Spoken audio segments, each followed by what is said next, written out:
All right, everyone. It's right on the hour, 12 o'clock. So we're going to go ahead and get started. Welcome. This is our September Elevate event. I'm Adam Koch, business transition consultant and founder of Elevate. I'm also the president, portfolio manager, and senior financial advisor at Libertas Wealth Management Group in Columbus, Ohio. And I'm hosting alongside financial advisor, certified retirement plan counselor, and certified financial planner Kim Warwick. Let's get started, as always, with a couple housekeeping items before we actually get into the meat of the conversation. Elevate. It started with three statistics. So the first one is that 80% of business owners' net worth is tied up in their business. I think most of us probably shake their heads and go, "Yep, that's familiar to me. That makes sense." Here's the statistics, two statistics actually that usually aren't so well known. The first is 80%, so that another 80% of businesses never ever sell. They dissolve in the end, leaving the owner or owners with nothing to show for their life's work. That includes the owner's families. Lastly, only 20% of those companies that do sell, or in other words, 75% of those 20%, exit their businesses for less than fair market value. So when I say Elevate started with these three stats, it's crucial to understand our mission here. That all the education we share, as well as the consultation we offer through our professional partners, Chuck and Rob being two of those partners that'll be presenting today. I always say that, we need to get the phrase exit planning out of our vocabulary because it doesn't matter if you're planning on selling your company in 3 years or 13 years. Business transition planning is something that every growing and or mature business needs to get unstuck. Take their company from good to great, as Jim Collins says, and whether you're selling soon or not, to treat your business and plan to create a sellable enterprise today. So, for more information on business transition consulting, exit planning, retirement planning, executive benefit plans, and investment management for business owners, head over to elevateandexit.com. Be sure not to miss any of our future events by subscribing on our YouTube page as well as on our website. These are where all of the webinar replays as well as podcasts are published. And you can also head over to our website at elevateandexit.com to sign up for our exclusive educational podcasts, articles, and live events we'll hold in the future. All of those are aimed directly at growing your business, increasing profits, increasing efficiency, reducing the amount of time required of the owner within the business, de-risking, all while growing the enterprise value of your company along with your net worth so that you can make work optional and lead a stress-free lifestyle. All guests and attendees are going to remain intentionally confidential throughout this entire presentation and throughout the Q&A session that follows at the end. So as you're listening and or watching, please enter any questions that you have into the chat or the Q&A. Should be a button at the bottom of your screen, and we'll compile them anonymously at the end. After which all questions are going to be answered at the conclusion of the presentation. And if for any reason we end up running out of time, all questions will be answered and delivered directly to your inboxes that you used when you signed up and RSVP'd. Okay, enough housekeeping. So today I'm excited to announce that we're going to have two speakers today. So our featured speakers are Rob Christensen and Chuck Nauman from Peerless Search. Rob, Chuck, and their third partner in the trio, Sean Turner, who won't be joining us today, unfortunately, by the way, but the three of these guys joined forces to create Peerless Search Partners 5 years ago now, or should I say just a year just before COVID in 2019. Probably a really easy time to start, right? But together, they've built an incredibly successful recruiting company based on a multitude of trusted relationships and their years of industry experience, as well as their ability to be quick, accurate, and multifaceted, something that truly separates them from their competition in the recruiting arena. What I find interesting, though, is that each one of them comes to the table with their own specialty. So Rob started his career in 2006 with a Fortune 500 company and has an extensive background in finding the next big move for anyone from CEOs and executives to new grads looking for their first big opportunity. Whereas Chuck has more than 15 years of recruiting experience, starting with the national recruiting firm back in '05, and his focus lays in the areas of executive senior staff, consulting, and staff augmentation solutions. So if there's one word that I could use to describe them when it comes to their approach to working with companies and candidates for that matter, I would say it's authenticity. So with that, again, prepare your questions. We'll have that anonymous Q&A at the end of the presentation. But let's go ahead and dive in and learn from two of the best in the business. Chuck, go ahead and take it away, and you can share your screen. All right. There you go. Can everybody see that? Not yet. I've got it up on my screen. Now? Looks like it's coming up on a multiple screen.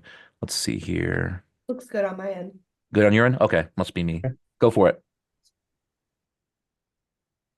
Chuck, Go you ahead. want me to take it away here? So yeah, today we're Yeah. talking about proven strategies to hire and attract top talent. The war on talent, I think, is something that every company, big and small, has faced here over the last couple of years. So we'll go through a couple different things to, I guess, both discuss how to bring them in the door and then keep them once you get them there. So we'll go through a couple things here. As Adam, and thank you for the warm introduction there, Adam. As Adam mentioned, Chuck and I are both third-party recruiters. We work for a boutique agency here based in Columbus, Ohio. We focus on areas ranging from accounting and finance to IT to marketing, you name it, sales. We cover a myriad of different recruitment and talent solution options.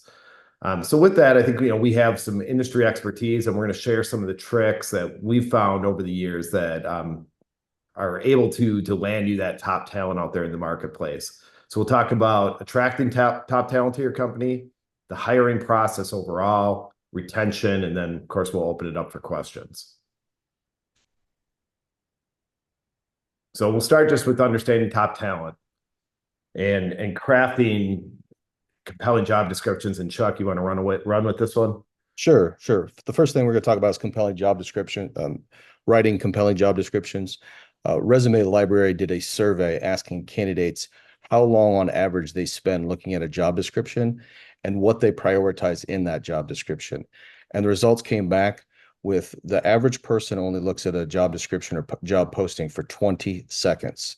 So the question then becomes, well, how do you write a compelling job description if you only have 20 seconds of view time? So a few things that you'd want to take a look at doing would be using effective keywords. These are searchable words. Typically, these are not going to be too difficult. They're going to be in the job title themselves. So you're looking for accountant instead of Excel guru. You're looking for marketing director, marketing manager instead of marketing superstar. You just essentially don't want to get too cute with it. These are searches. These are words that they're going to search on Google themselves. So that's going to draw that talent directly to your job posting itself. Next, in crafting the job description, you want to take a look at the responsibilities and expectations and make sure those are clear and concise. I always tell my clients to distill those jobs, responsibilities, and expectations down to the top 5, maybe 6 bullet points. I've seen job descriptions where there's 10, 12 bullet points on things that they've done, and all it does is water down what that looks like. Initially, candidates, all they want to know is, can I do the job? Do I want to do the job? So you really want to distill those down quickly. And then the survey also then figured out that the priority that candidates want to see within that job description are location, salary range, culture, and values. So location, the survey said that 83% of the people will not apply to a job posting or job description if that location is not on there. And then salary, it was 74% will not apply if it's not mentioned. And you would think that most people would think putting salary on there would be smart, but there's been many times I've seen salary ranges not included in a job description. So you're losing out on a lot of talent if you don't. And then company culture and values was split down the middle about 50-50.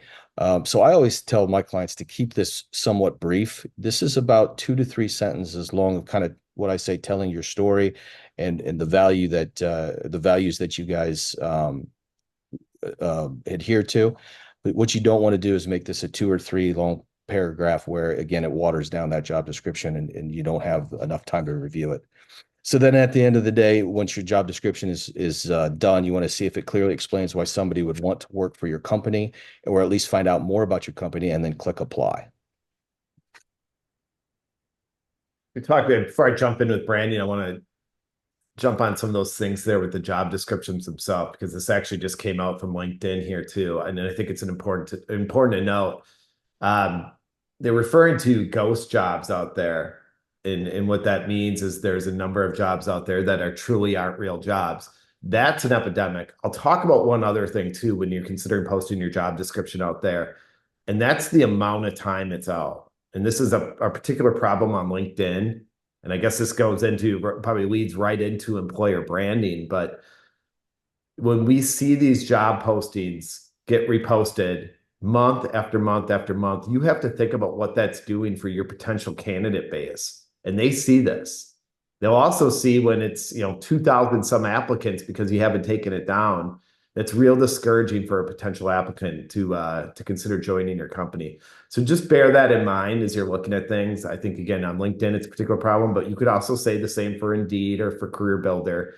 If you're constantly regurgitating the same job postings, it either gives the indication that, one, there's turnover, or two, that those jobs aren't real. Or I guess you could also add that, why have they filled this role? What's going on within the company? So be mindful of that as you post things. So leveraging employer branding. There's a term called employer value proposition, and this is or EVP, and it communicates the benefits, cultures, values, and opportunities offered to employees. So we want to talk about different things that you can do to put your brand out there above your potential competitors. So building a strong employer brand.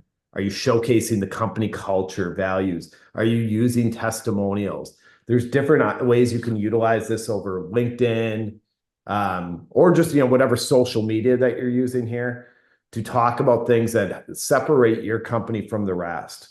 Also using things like engaging with alumni networks and talking about your company, what you bring to the table, and why somebody would want to work there. So that's something that I think internally you have to have that discussion before you post any jobs out there. Again, what separates you? What kind of identity do you want to portray to your potential candidate base out there? And then how do you showcase that? So we just talked about some different ways to do so. Chuck, if you want to go to the next slide. So utilizing social media and online platforms. And before I get into anything with this, I think the biggest thing you need to understand is where your candidate base resides. So, I touched on what we do here at Peerless at the beginning of this webinar. Okay, that might be different if we're recruiting for, say, manufacturing help. If we're looking for construction, that kind of thing. Like, there's a different social media platforms are going to reach your audience. We don't use things like TikTok. Nobody wants to see Chuck and I dancing around on TikTok. That's not probably going to bring accounts through the door here. So Speak for yourself. Yeah, Chuck. And by the way, we can't see your video, so I would love to see if you could hop on here, maybe do a dance for the folks. But yeah, understanding again where they reside, what type of messaging you want to convey to them. The best platforms out there, we touched on LinkedIn, and as much as LinkedIn, I will say personally aggravates me at points, and I touched on one reason earlier, is just the multitude of repeat postings, the I guess blatant self-promotion that's out there on LinkedIn. It is still a great and probably the best area if you're looking for, we would say, office help. I think that's probably your audience, and the best way to get or to reach them is still LinkedIn. So think about, again, who you're trying to reach, how you're going about it. Twitter, I haven't seen a ton of success there. I don't think any of these things can hurt. But again, I would have somebody that understands your audience and where they're looking. Same goes with Facebook, those types of things, Instagram. I can't really speak to that personally, but those are things that you should probably be mindful of and understanding how to reach your audience there. Sharing engaging content. And that's something that's an ongoing process.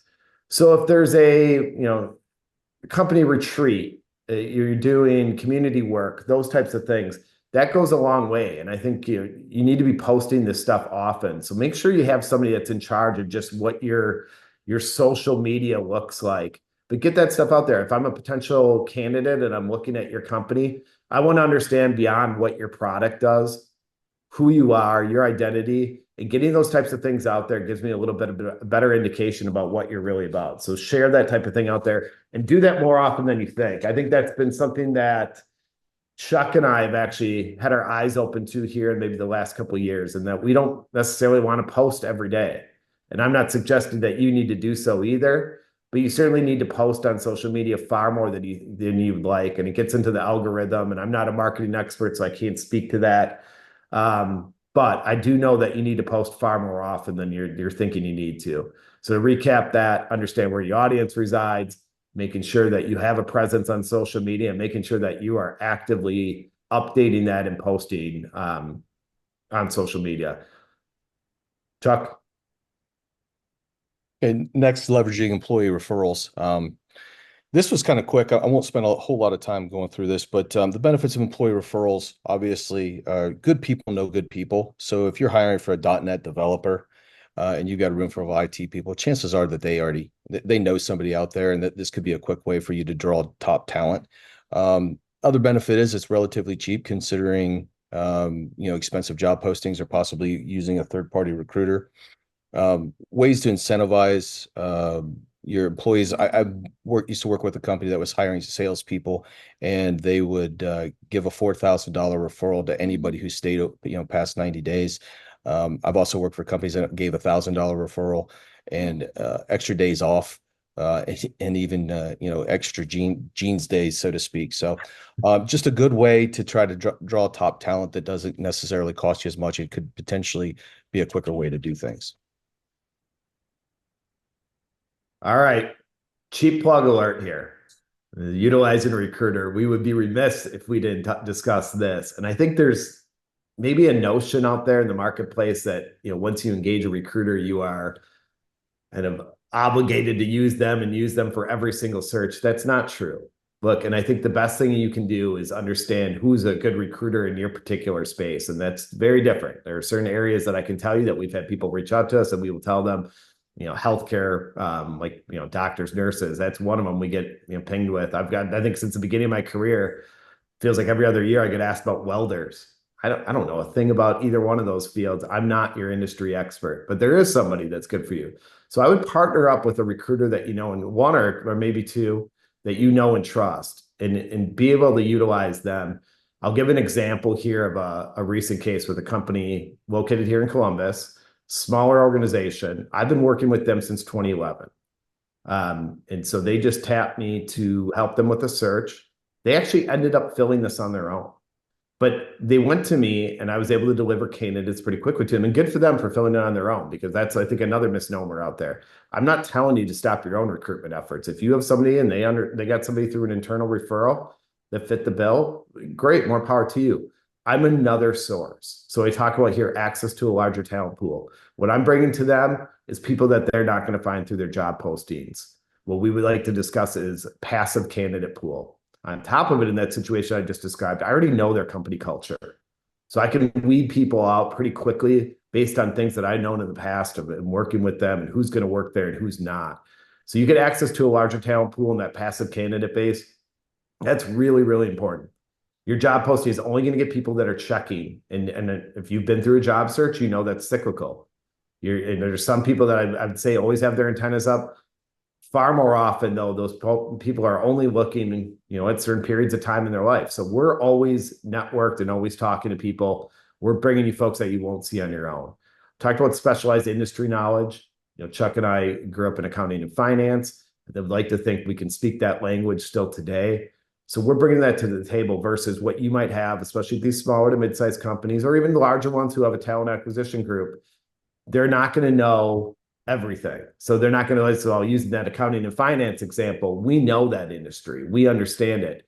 Your generalist recruiter is not going to understand that. So we can screen people out far quicker than they can and bring that to the table. We can also discuss what's going on in the marketplace. That is our job, to be tapped into that 24/7. So we're talking about industry trends, what's going on in salary. That comes up all the time, and I'm sure we'll talk about it here today. But, bringing to the table, here's what's going on. Your salaries are, below market, above market. Here's how people have been going about hiring for different roles. We'll talk about those things with our partners, our business partners. Saving time and resources. Again, I mentioned it, Chuck and I are always dialed in. So hopefully we can save time so your team, which is likely stretched thin, can focus on what they need to focus on. Scalability. Back in the 2021, 2022, when there's mass hiring going on, and there's still some companies right now that are really building up quickly, that's hard to scale. Utilizing a firm like us, we can help you with that. Your recruiting team can focus on getting, the frontline workers, whatever they need to, get them in the door. We can assist with that. And then focusing on confidential or strategic hires. It's hard to run a confidential search when you're working for an organization. So we run confidential searches all the time. We have an expertise in that. We're a third party. So it eliminates some of that risk, and that can be a really, really touchy area. Same with strategic hires, and sometimes they're one and the same. Utilizing an outfit like ours to bring talent to the table that, again, you won't see on your own, that we can operate confidentially because that's where we work. That's a huge advantage to your company. And when we talk about contingent searches, which is a lot of what we run, and there is no obligation. Like if we don't bring you the best talent, or at least bring you somebody you can benchmark versus seeing on your own, then you're not paying us anything. So there's different types of recruiting or different types of searches. I'll refrain from getting into that right now, but there's huge advantages to partnering up with a recruiter, and I'd highly encourage you to do so. So streamlining the hiring process, I made sure when Chuck and I were going through and talking about, okay, who's going to cover what, that I wanted to chat about this.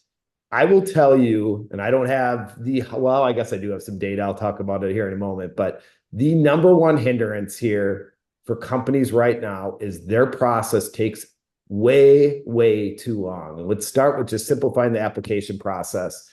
The running joke with a lot of things that you'll see in particular on LinkedIn is that you have a resume and then you're asked to fill out some cumbersome application that asks you to duplicate all that information.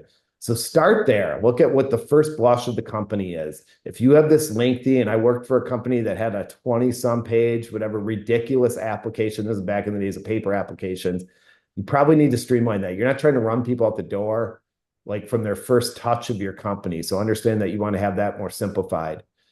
The importance of responsive communication. And a lot of these things are going to bleed into one another here, but you cannot communicate with people enough. We see far too many folks that are lost throughout the process just because they never received, like they had an interview and they never heard anything back, or when they did hear something back, it was 3 weeks later. So making sure that you understand that these people, they invest time into your company, they're excited about it. That excitement level probably doesn't get as high as right immediately after that interview.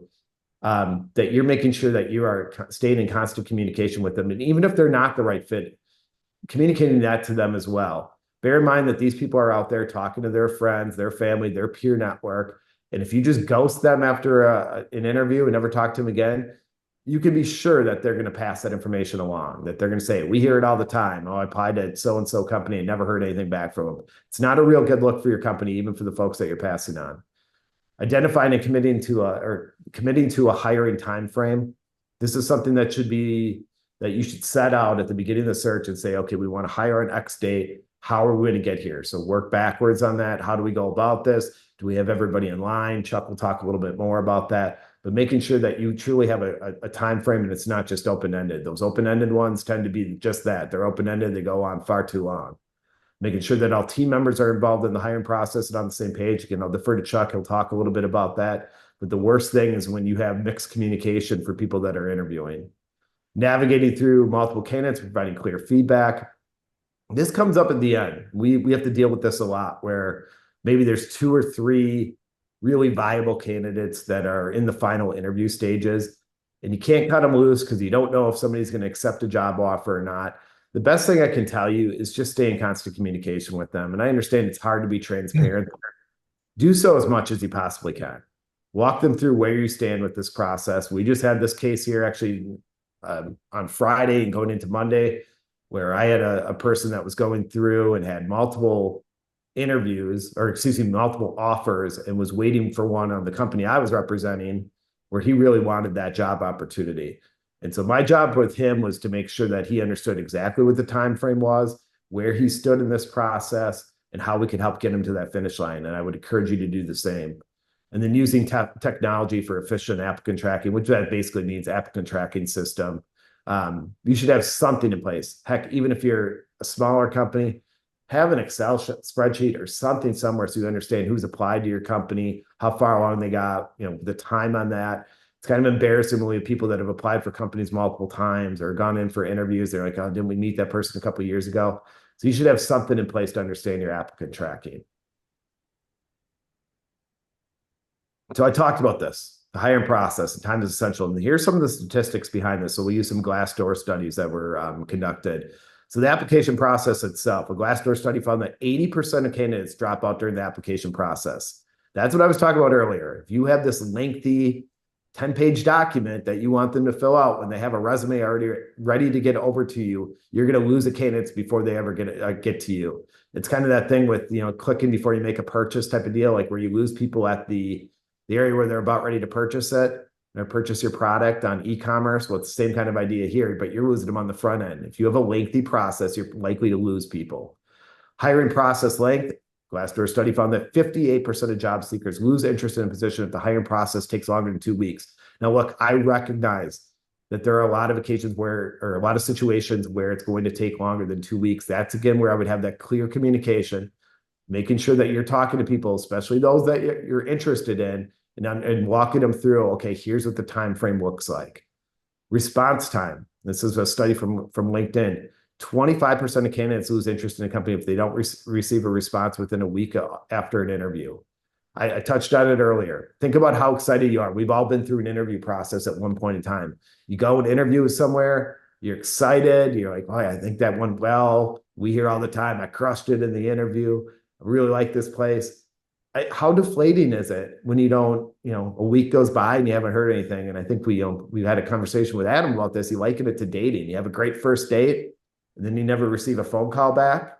Well, it's hard to maintain that interest. So making sure that you are in constant communication, if you like somebody after an interview or even don't, that you're communicating with them clearly and keeping them engaged in the process.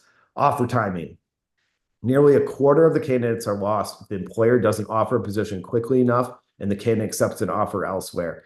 We see this all the time, that just people are delaying. They're like, they're looking for that perfect candidate to come through the door. Oh, I'd like to see someone else, maybe 2 or 3 more just to make a comparison. Okay, there's no perfect candidate out there. If you like somebody, they check enough boxes, pull that trigger. I'm just telling you, like, we see far too many mistakes with this for companies that just drag their feet and they lose great talent again and again and again. And then an unreasonable process. And then according to SHRM, 36% of respondents said they dropped out of an interview process because they were asked to jump through hoops.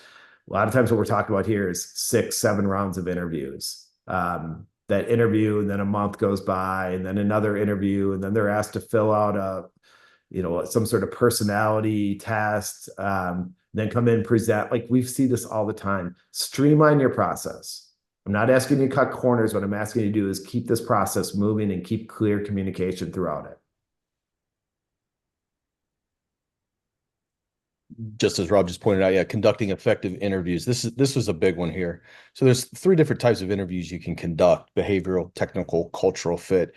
Depending on where you are within the process, whether it's the first interview, second interview, third interview, you can change these up. There's not probably one better than the other, especially if you're hiring for more of a technical type of person as opposed to maybe a salesperson. You might want to do more of a behavioral. But the big one here is making sure that you've identified the interview team. So having many people in it doing the interviews themselves gives you a well-rounded assessment. The problem we find is we have candidates that go out on first round interviews and they do very well. The feedback is fantastic on both ends. And then we ask the client, okay, what's the next step? And they don't know what that is. So then they have to get back with us a day or 2 later. And he's got to go meet with Mark in accounting. Well, Mark's busy and he can't meet with him for a week and a half or 2 weeks. Just like Rob just said, time is essential. That's where things start to slow down, and the talent that you just worked so hard to get kind of starts to lose interest. You also want to make sure that everybody has the job description. The whole entire hiring team has the job description. They know what the must-haves are versus the nice-to-haves, and that there's a consensus there, so that when you do find some talent, there's not hopefully a split decision on whether you want to hire them or not. And then lastly, assessing candidates' interest and ability to close them. So somewhat in a naive way, a lot of times clients will identify a candidate they really like, and they think if they make them an offer, they're going to accept the offer, and then it's pretty much done. Unfortunately, that's not always the case. So here at Peerless Search Partners, we always use a scale metrics of 1 to 10. When we ask our candidates after every single interview, where are you from a 1 to 10? 1, I want the job, or 1, I do not want the job. 10, I must have the job. And that gives us an idea of where the candidate's interest either gains, loses, or our ability to close them.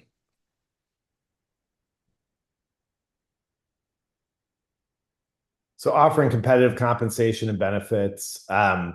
And Chuck, I might ask you to chime in on this again. Another one that I would say is a trigger point for me and for a lot of the situations we've maybe encountered here over the last couple of years. But importance of competitive salary and benefits. Look, this is something, and I have in your constant assessment of your compensation plan, especially for those companies. And look, you're in a really good spot. If you haven't had to hire, great, kudos to you. But we hear this all the time. That seems really high. Boy, it seems like they're asking for a lot. Well, guess what? Just like a lot of other things, the price has gone up and salaries have gone up in the last couple of years. And we don't create the market. So when we hear this with different companies out there, we're like, look, we're just telling you what that individual is looking for. And we're happy to share insights, whether you want to hear it or not, as to what other companies are doing. But I think for a lot of folks that haven't had to hire, or at least not had to hire a lot over the last, we'll say 3, 4, 5 years, it is a wake-up call for them. So that you should understand and have somebody that is constantly looking at your compensation plan and making sure that's competitive in the overall marketplace. And I don't care what you see. There's constant study, or there's plenty of studies out there that will talk about culture and those and work-life balance and all those things being important. Absolutely, they are. Don't underestimate competitive salary. Chuck, how many times have we heard this? We're really interested in so-and-so. We see here they're making 100,000. We'd like to offer them 80,000 or 85,000, but we have jeans on Friday. Nothing says welcome like that kind of an offer. So I think you have to think about this too. When you make that offer to them, make sure that it's compelling.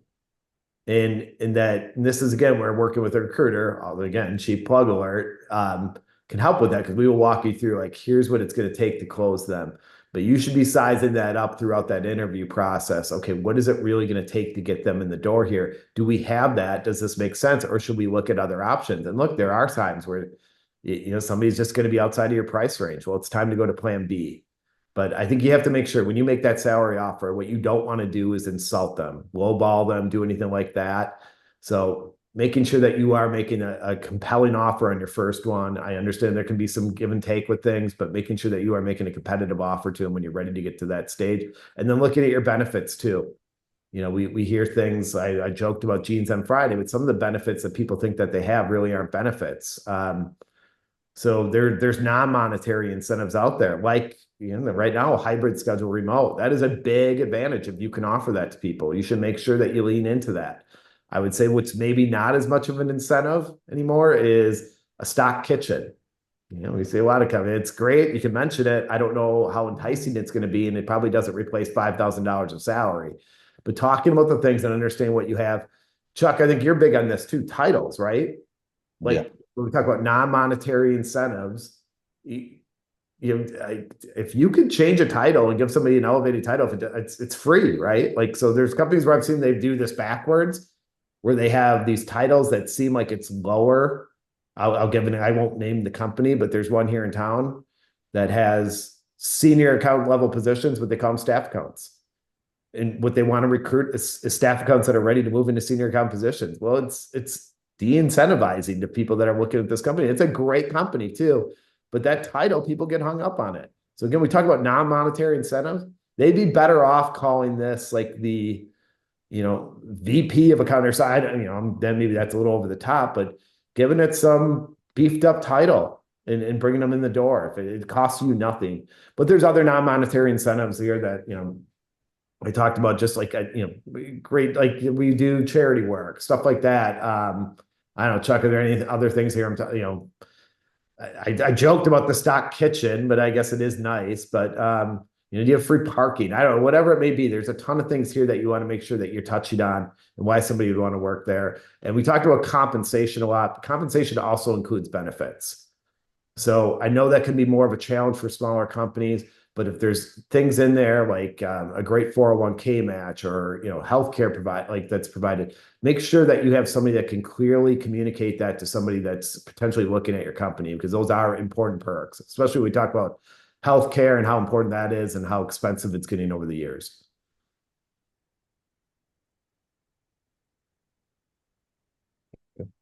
Finally, onboarding and retention. You finally hired someone, and now you've got to onboard them. And the importance of a structured onboarding process is, at this point, this is the first impression as an employee, right? So you have a risk of loss. I'll give you a personal example. I was being onboarded for an executive search firm about 10 years ago, and on the first day there, my computer didn't work. My ID badge didn't get me in and out of the office, and the hiring manager said, "We aren't here to make friends." So you can imagine what type of impression that left on me, and I wasn't there very long. So you want to have this almost assigned to somebody where there's some structure to it, where you have a little bit of a welcome coming in, whether it's you got a little bit of a swag. I've seen some companies put, coffee mugs on their desks or a t-shirt or something like that. But at minimum, they should have a working computer day one and ID badges that are ready to go, so that you don't lose that great talent that you just tried to recruit for. And then as far as strategies to enhance employee retention, this is going to seem pretty basic, but annual reviews are huge. And I've talked to a lot of candidates that either they don't have them or they're just kind of walkthroughs. So when you're doing your annual reviews, you want to make sure that candidates, to help retain them, that candidates are growing and they're not stagnant. People who are constantly growing and being challenged tend to stay where they are. It's when they have no more challenges at that work that at least the top talents tends to go elsewhere. And then thirdly, you need to train effective leaders to retain top talent. I had a mentor that used to tell me, people don't quit companies, people quit bosses. And that has always held true with my work experience as well. Fourthly, then, and lastly, clear work expectations. People want to know if they're winning at work, and they want to make sure that that they know what they're doing, and they're doing a good job doing it. So I guess there could be one more. This is kind of a bonus one. Understanding why your employees leave when they do leave. You want to have exit strategy or exit interviews and start to compile to see if there might be some type of a reason that people are leaving, that you might be able to fill in a gap.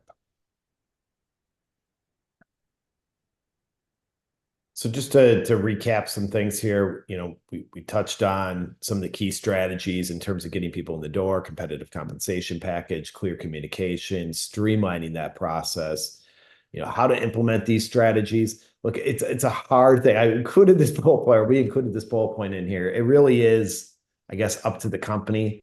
I would probably try to tackle these things one by one, like rather than just trying to recreate everything in one day here. But I think if you could start implementing things, having somebody that's assigned to social media, having somebody that's looking at your application process, like starting to take these things apart one by one, but making sure that you actually are spending time on them. I'm telling you, those little things, like you could probably clear up some of these things within a week's time, and you will see immediate impact or immediate results because of that.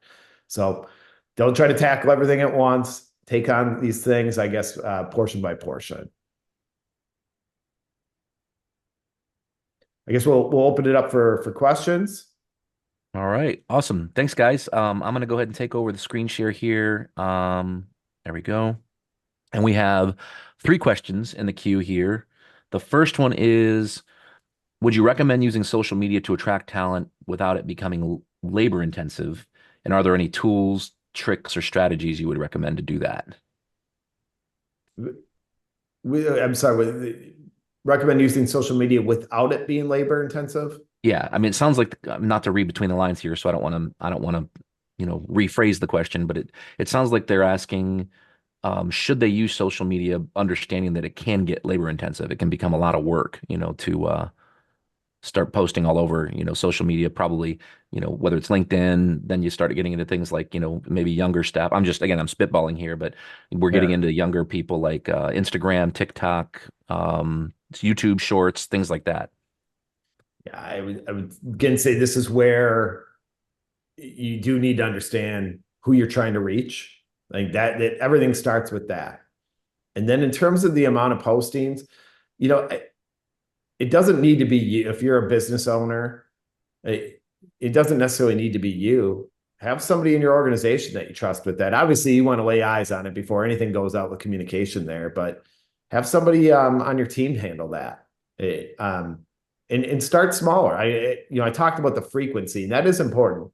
But boy, something's better than nothing, right? Like, so even if you're getting a post out once or twice a week, or a video, whatever it may be, maybe a video once a month, go for it. You got to start somewhere, getting that stuff out there. And then that's things that you can also put on your own company website. If you don't want to do any of those things, and look, it's easy for me to spend other companies' money, but there's companies out there that will handle this for you and can provide you help with the SEO and all the things that, again, I can't speak to.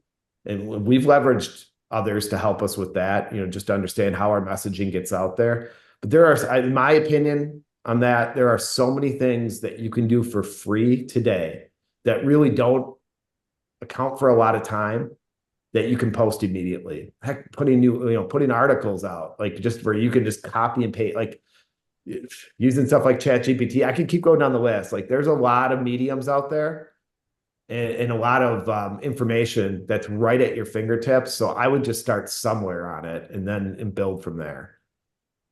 Okay. Next question is, what strategies do you recommend for staying in touch with candidates who may not be selected initially, but could be a good fit for another position in the future? We've thought about building an email funnel for candidates, almost like we do for our marketing for our services we sell, but thought this might be overkill. Chuck, do you want that one? Go ahead. So again, there's multitude of ways that you can handle that.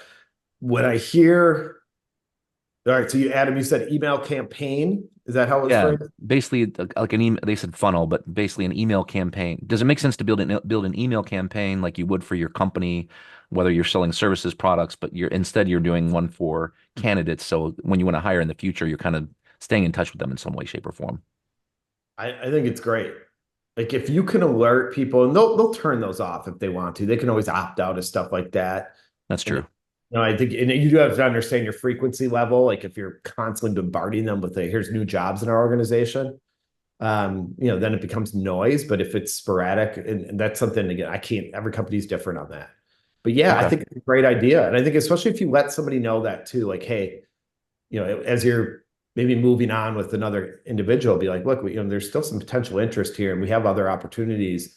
Do you mind if we keep you apprised as to what other opportunities we have going on here in the future? I think most people are going to be receptive to that. Yeah, I wouldn't think most people would say no to that. Yeah. And then again, once they find a job, then they're probably going to turn it off or they're going to ignore the email. But if you can automate that, absolutely, I would say you want to do that. And then in terms of the overall communication, and that's really situational.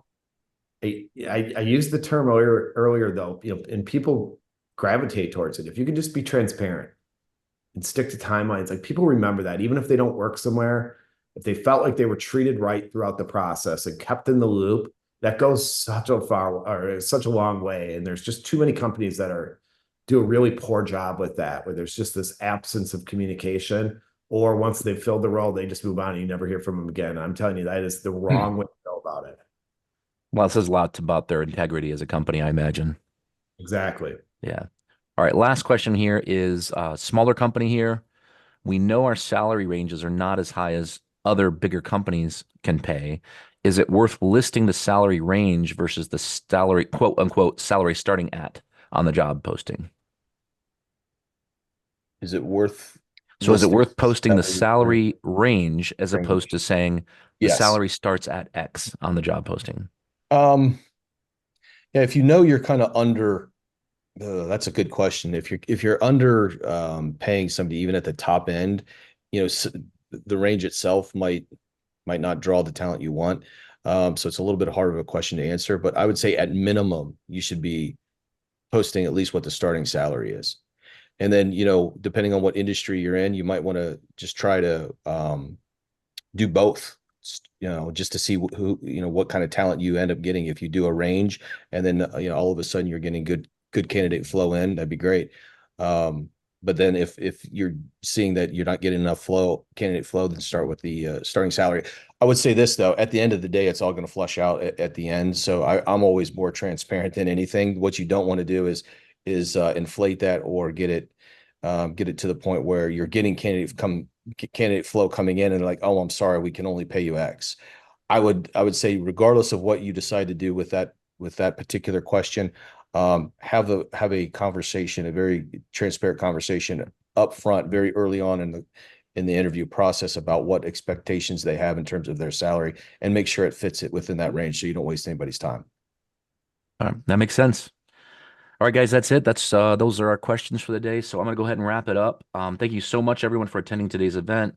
Um, our next event is in October. It's titled "Get Exit Planning Out of Your Vocabulary. Plan Now to Sell for More Later" with Bob St. Germain of Corporate Finance Associates. And today's event, as you can see on your screen, there's Chuck and Rob's information. Please feel free to get a hold of them via email. You can contact them directly that way, or you can connect with them on LinkedIn, of course. That's always a great place to connect with them. But check out Peerless Search. They do a wonderful job. I've known them for a really, really long time, so I can personally endorse them myself.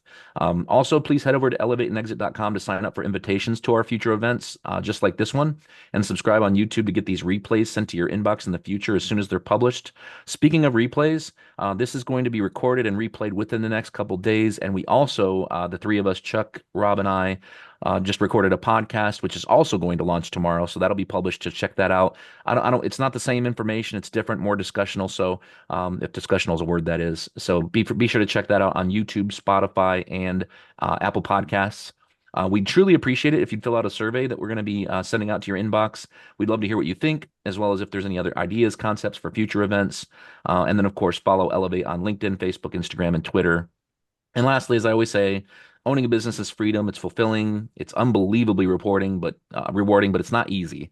So why do it alone? We don't exist. Elevate doesn't exist without all of us, without you. So thank you again for coming and attending, and we'll look forward to seeing you at our next event. Thanks, Adam.